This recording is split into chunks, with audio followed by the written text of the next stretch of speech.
ខ្ញុំសម្រាមតែនាងយាយាមផងស្មាំងទាំងយំទាំងថ្ងៃមិនខ្លាចគ្រោះថ្នាក់ឬជីវិតផ្សាយស៊ូផ្សាយការពីរូបស្រីនឹងបងដួងជីវិតខ្ញុំសម្រាមតែនាងដួងចំផ្លែច្រៀងពីរឿងខ្មែរភ្នំ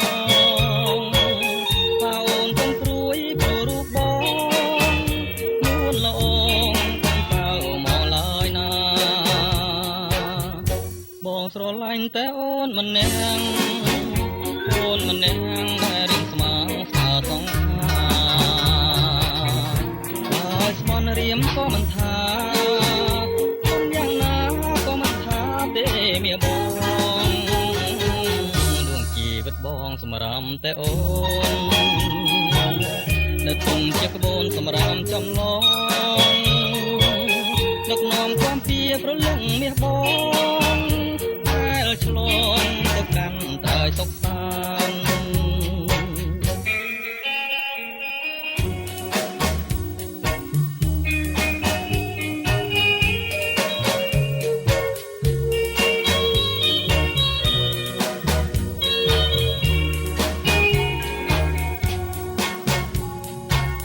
បងស្រឡាញ់តែអូនម្នាក់អូនម្នាក់រៀងស្មាំងស្អាតសងស្មន់រៀមក៏មិនថា